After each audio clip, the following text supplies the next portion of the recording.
पुष्पदंत गुरुवर से मिला है संयम का उपहार। पुष्पदंत गुरुवर से मिला है संयम का उपहार। ऐसे प्रमुख गुरु चरणों में वंदन बारंबार। आया है महामहोत्सव रजत दीक्षा का उत्सव। आया है महामहोत्सव रजत दीक्षा का उत्सव।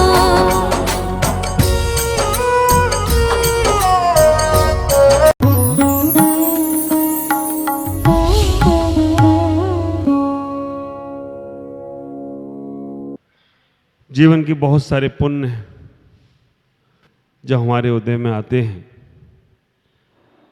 तब कहीं जाकर हमें सिद्धों की भूमि पर रहने का सौभाग्य प्राप्त होता है।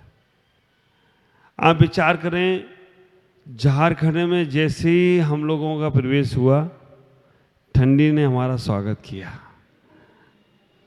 और ऐसा स्वागत किया कि अभी तक स्वागत चालू ही है। वो भी पूरा का पूरा कहने का प्रयास कर रही है कि बेटा मोक्ष जाना इतना आसान नहीं है। तब मैंने रास्ते में कुछ पंक्तियाँ, मुझे किसी ने बोला कि दिसंबर में दिगंबर, तब मैंने कुछ पंक्तियाँ बनाई। दिसंबर में दिगंबर, दिसंबर में दिगंबर जिनके सर पर है अंबर, जमी नीचे है समंदर। दिसंबर में दिगंबर जिनके सर पे है अंबर, जमी नीचे है समंदर। शरीर पर नहीं है कोई आडंबर, इसीलिए वो हैं दिगंबर, इसीलिए वो हैं दिगंबर। जिनके तन पे नहीं है वस्त्र, वो रहते हैं हमेशा मस्त। जिनके तन पे नहीं है वस्त्र, वो रहते हैं हमेशा मस्त। कर्मों को करते हैं त्रस्त, आत्मा में रहते हैं व्यस्त, जीवन में रहते हैं मस्त। ऐसे संतों को हम भी करते हैं प्रणाम, क्योंकि उनकी साधना को मेरा सत बार प्रणाम। आप विचार करके रखना, हमें खुद आश्चर्य लगता है, मानव का तन हमारा और आपका कोई अंतर नहीं है। जो शरीर, औदारिक शरीर हमारे पास है वही आपके पास है, और जो आपके पास है वही हमारे पास है। ऐसा भी नहीं है कि सेनन में कोई कम ज़्यादा हो। आज वर्तमान में जो सेनन हमारा है, आपका है, वही हमारा है। पर आत्मबल कितना मजबूत होता है, आप विचार करके रखना। आत्मबल इतना मजबूत होता है कि हम कुछ भी कर सकते हैं। आप अपने जीवन में इतना ही ख्याल करके रखें। वैसे संसारिक लोगों की तो ये इच्छा होती है, ये भावना होती है कि जितना मेरे पास वैभव होगा उतनी मेरे पास ताकत होगी। जितना हम भोजन करेंगे उतने हम ताकतवर बनेंगे। लेकिन सन्यास और सन्यासी और अध्यात्म बिल्कुल विपरीत है। वो इतना ही कहता है, जितना तुम त्याग करोगे उतनी तुम्हारी शक्ति बढ़ेगी, और जितना तुम छोड़ोगे उतना तुम्हें पाने का प्रयास हो तो कोई आश्चर्य नहीं होगा। आप विचार करना, हम जिस चीज़ को पकड़ के रखते हैं वो चीज़ हमसे दूर भागना चाहती है, और जिस चीज़ को हम छोड़ देते हैं वो चीज़ हमारे पीछे पीछे भागती है। हम साधु संतों ने क्या छोड़ा? एक घर छोड़ा, आज हर घर की रोटी हमारा इंतजार करती है। हम लोगों ने एक माँ बाप छोड़े, आज हर कोई हमारे माँ बाप बनने को तैयार होते हैं। हमने एक व्यापार परिवार छोड़ा, लेकिन आज अध्यात्म का व्यापार हमारे पास भरपूर रूप से चलने का प्रयास करता है। तो हमें इतना ही विचार करना है, अपने जीवन के पुण्य को बढ़ाते चले जाओ। सिद्धों की भूमि के पास धन्यवाद, इसका नाम ही ऐसा है। हाँ, कुछ करो ना धरो फिर भी धन्यवाद। आप विचार करके रखना। मुझसे किसी से पूछ रही रास्ते में, कहाँ जा रहे हो? मैंने कहा थैंक यू। क्या गलत बोला मैंने? अब धन्यवाद को या थैंक यू को, कहाँ जा रहे? Thank you. वो क्या महाराज कहाँ जा रहे? मैंने कहा थैंक यू। बोला कहाँ जा रहे? मैंने कहा थैंक यू। यार महाराज पागल हो गए। हमने कहा इसका हिंदी कर लो तो बस समझ में आ जाएगा कहाँ जा रहा। तो आप विचार करना, ऐसे गांव में आप रह रहे हो जहाँ पर शिकायत नहीं, जहाँ पर पश्चातावा नहीं, जहाँ पर हर चीज़ में धन्यवाद देना है। कहीं कोई पूछ ले तुमसे कि कहाँ से आए हो, धन्यवाद पूछ लिया, यही बहुत हो गया। हम अपने जीवन में इस धन्यवाद की संस्कृति को समझने का प्रयास करें, हम अपने पुण्य को बढ़ाने का प्रयास करें। सिद्धों की भूमि के पास झारखंड में जब से मेरा प्रवेश हुआ है, एक अलग ही आबो हवा है, एक अलग ही फीलिंग है। ऐसे लग रहा है कि हम अभी पहुंचने वाले हैं। और आपको मालूम हो, हम 2001 में आचार्य भगवान गुरुदेव पुष्पदंत सागर जी महाराज के साथ जब सम्मित शिखर की वंदना पे आया था, 2000 में मेरी दीक्षा हुई और 2001 में दिल्ली से सीधे कलकत्ता, बीच में सम्मित शिखर की वंदना की। और सम्मित शिखर की वंदना करके जब वहाँ से बिहार हुआ तो सीधे वहाँ से तोप चाची आके रुका शाम को। और तोप चाची से उस दिन जब मैं चला बिहार करके आचार्य भवन के साथ, तो एक दिन में 70 किलोमीटर चला था। तोप चाची से निकला, राजगंज पड़ा, बीच में एक गांव और पड़ा, फिर उसके बाद वहाँ कहीं चौका ही नहीं, कोई जैन समाज ही नहीं। तो सोचा कि चलो धन्यवाद में जैन समाज है, वहाँ जाऊँगा। तो धन्यवाद तक आने का, बाहर तक आया, अंदर आता तो देखा आगे मालूम पड़ा कि एक चौका आगे है। तो यहाँ से 15 किलोमीटर आगे जाके आहार किया और उसके बाद फिर 20 किलोमीटर चला। सम्मित शिखर में आहार किया था और अगला आहार वहाँ से 70 किलोमीटर 80 किलोमीटर गया था। लेकिन उस वक्त मन में भाव था कि धन्यवाद जाना है। उस वक्त तो फिर वापस लौटना इधर से हुआ नहीं। 2001 में गया था निश्चय बोलकर। अब 2025 में आया हूँ ऐसे बोलने की भाई अब वापस जा रहा हूँ सम्मित शिखर, क्योंकि अब इधर से निकला था तो सब देवताओं को निश्चय बोल के गया था कि अब जा रहा हूँ भाई, निश्चय। अब लौटे ही नहीं तो ऐसे ही कब बोलता। तो 2025 में आया हूँ 25 साल बाद। लेकिन ये बड़ा मेरा सौभाग्य है कि 2001 में तो बाहर गया था, 2025 में ये हमारी टीम, ये मनीष भाई, ये पूरे जो भी लोग हमें लेने आए, इन लोगों ने हमें इतने सुंदर भगवान के दर्शन करने का सौभाग्य दे दिया, इतने सुंदर भगवान का हमें भक्ति करने का सौभाग्य दे दिया। आप विचार करना, सम्मित शिखर जो लोग आते हैं वो पंचतीर्थ की वंदना करते हैं। पंचतीर्थ, अभी तक हम ये सोचते थे कि पंचतीर्थ में राजगिरी, पावापुरी, कुंडलपुर, ये सब 5 तीर्थ में आते हैं। लेकिन जो परिक्रमा करता है उससे भी पंचतीर्थ की वंदना का पुण्य प्राप्त होता है। सम्मित शिखर से निकलेगा, पहला पालगंज, दूसरे नंबर पर गिरिडीह, तीसरे नंबर पर धन्यवाद, चौथे नंबर पर निमिया घाट और 5वें नंबर पर ईसी। ये 5 तीर्थों की वंदना का पुण्य उसे लगता हो तो कोई आश्चर्य की बात नहीं है। और इतना सुंदर मंदिर यहाँ बना हुआ है। मूलनायक भगवान कौन से हैं? शांतिनाथ। यहाँ भी ऊपर भी, दोनों में शांतिनाथ भगवान ही विराजमान हैं। तो आप विचार करना, आपका बहुत पुण्य है। हमें अभी हमारे विजय भाई बता रहे थे, महाराज छोटा सा मंदिर था और आज इतना विशाल मंदिर और धर्मशाला। जो लोग भी परिक्रमा में, मैं आगे बैठा ही हूँ, कितने लोग इंदौर वाले आ गए, कहाँ के लोग आके दर्शन करके जा रहे। तो आप लोगों ने बहुत अच्छा काम किया कि पंचतीर्थ में अपने मंदिर को जोड़ दिया। मैं इतना ही कहूँगा, आप लोग भी अपने मंदिर को कभी खाली मत छोड़ो। जो लोग यहाँ पुरुष वर्ग रहते हैं, बहुत सारे काम हैं दुनिया में, करते रहना। आपको सिद्धों की भूमि के पास रहने का सौभाग्य मिला, तो हम पुरुष वर्ग जो हैं वो अभिषेक करते हों तो जरूर अभिषेक करना चाहिए। बाकी के काम चलते रहेंगे। 4 पुण्य कमाने के साधन हमारे आचार्यों ने बताए।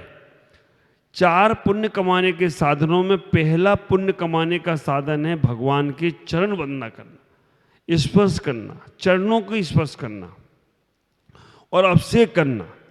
मैं आपसे कह रहा हूँ, कितना पुण्य, कितना सौभाग्य। पारस मणि को लोहा अगर छू लेता है तो वो लोहा भी पारस मणि से सोना हो जाता है।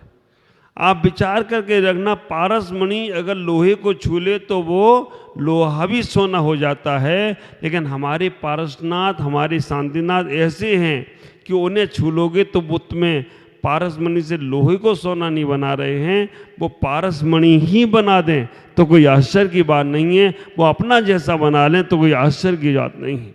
और आप विचार करके रखना, जब हम भगवान की चरण वंदना या भगवान का अभिषेक करके निकलते हैं तो हमारे अंदर कुछ अलग ही फीलिंग हो।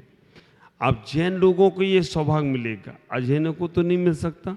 अजैनों को छूट दे दो तो तुम तो मंदिर में घुस ही नहीं पाओगे, वो ही करेंगे अभिषेक पूजा, और इतनी करेंगे कि तुम्हें देखने को ही लाली पड़ जाएगी। इसलिए आप अपने नगर में अपने भगवान, ये तुम्हारे राजा हैं। आप विचार करके रखना, अभी तुम्हारा विधायक जो है, एमएलए जो है, एसपी है, डीएसपी है, धनबाद में जो जो भी हैं पॉलिटिशियन, वो सब बाद में हैं, पहले तुम्हारे राजा ये है। तो सुबह से उठकर पुरुष वर्गों को भगवान का अभिषेक करना चाहिए, पूजन करना चाहिए। महिलाओं को बिना अभिषेक पूजन को अभिषेक देखकर पूजन कर कर ही भोजन करना चाहिए।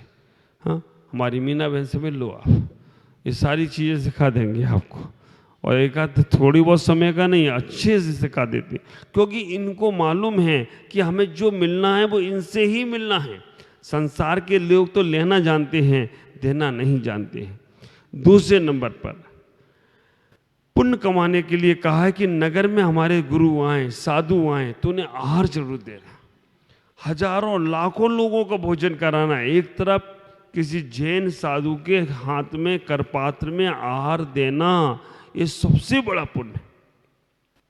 और आप विचार करके रखना, आहार दे नहीं पाए, वो केवल अनुमोदना करते हैं। अनुमोदना करने से भी सांप, नेवला, बंदर और शुकर, चारों तीर्थंकर आदिनाथ के खानदान में पैदा हो गए। ये चार जीव जिन्होंने जंगल में मुनिराज को आहार देने की अनुमोदना कर ली थी, पर आपको तो साक्षात आहार देने का सौभाग्य मिलता है। तो आप दूसरा ऐसा पुण्य कमाएं, क्योंकि ये लाइन साधुओं के आने जाने की है। यहाँ साधु आते ही आते हैं, आपके तो ना हल लगे ना फटकरी, रंग चौखा ही चौखा हो, क्योंकि साधु को बुलाने जाना नहीं पड़ता है। हाँ, हमारे युवा साथियों को जरूर मेहनत करना पड़ती है, वहाँ पीछे से आसनसोल से लेकर आएंगे या निम्बे घाट तक चढ़ के आएंगे, ये इनकी सेवा भी बहुत बड़ी सेवा है। लेकिन आप लोग जो लोग नहीं जा पाते हैं, वो अपने यहाँ साधु आएँ तो अहोभाग से चौका लगा के उन्हें आहार जरूर दो। आप विचार करना। तीसरे नंबर पर आप अपने पुण्य के स्रोत को कैसे बढ़ा सकते हैं, तो हमारे आचार्य शिवकोटि महाराज कहते हैं कि आप अपने जीवन में व्रत नियम संयम लो। बिना व्रत नियम संयम के तुम्हारा पुण्य नहीं बढ़ेगा। कोई भी नियम लो, छोटा सा भी नियम तुमने अपने जीवन में ले लिया तो आप विचार करके रखना, आपका बहुत बहुत पुण्य बढ़ने वाला है। क्योंकि हम ये जैन कुल में ही जन्म लेकर इस पुण्य को बढ़ा सकते हैं। आप विचार करो, हमारे जीवन का पहला नियम, केवल चप्पल पहनकर मंदिर नहीं जाना। एक वो छोटा सा नियम, नहीं जाना, चप्पल पहन के नहीं जाएंगे मंदिर, जब भी जाएंगे तो।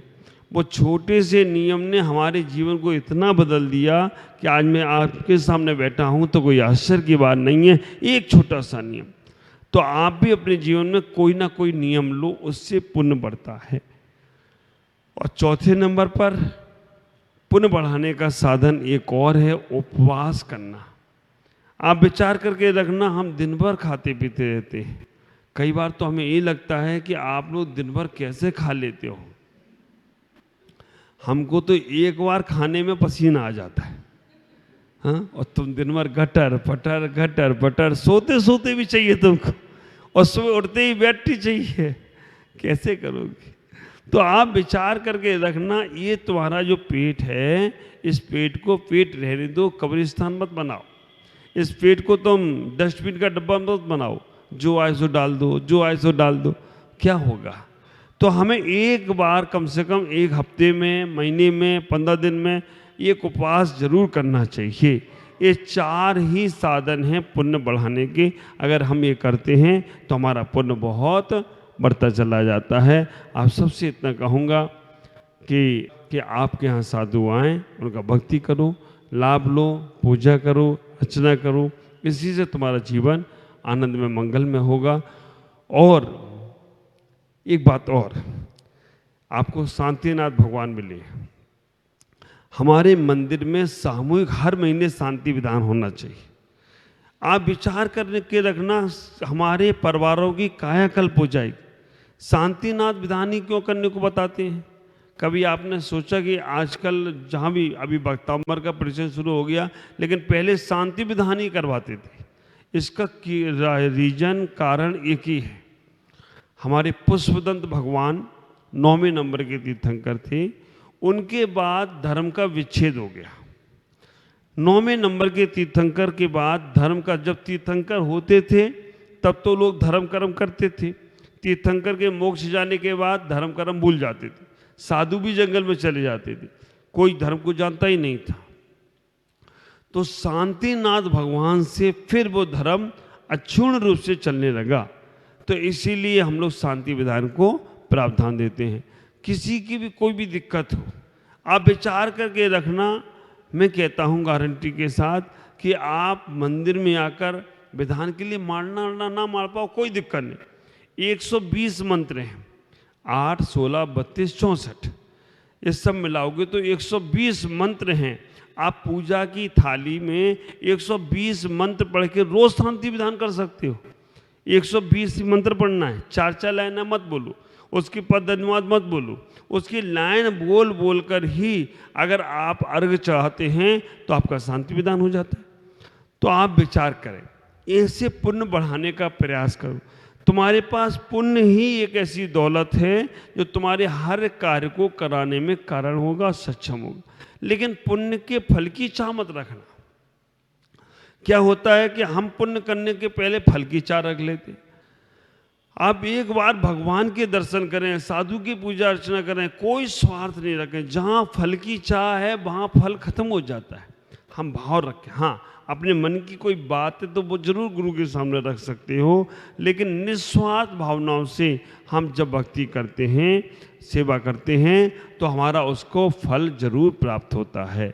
तो आप मंदिर में भगवान के पास इसलिए आएँ कि भगवान मेरा कल्याण हो, और इसीलिए आएँ कि भगवान अभी मैं केवल दर्शन कर पा रहा हूँ, मुझे अभिषेक करने का भी सौभाग्य मिले, मैं विधान भी करूं, मैं पूजा भी करूं, और मैं भगवान कभी संत भी बनूं। ये भावना, उत्कृष्ट भावना लेकर आओ, इससे तुम्हारा जीवन मंगल में होगा। आज इतना ही कहूँगा। आप सब बहुत मंगल में बने, आनंद में बने। आप लोग मन बनाएं कि आपका अपना जीवन आनंदित हो। बहुत बहुत आशीर्वाद।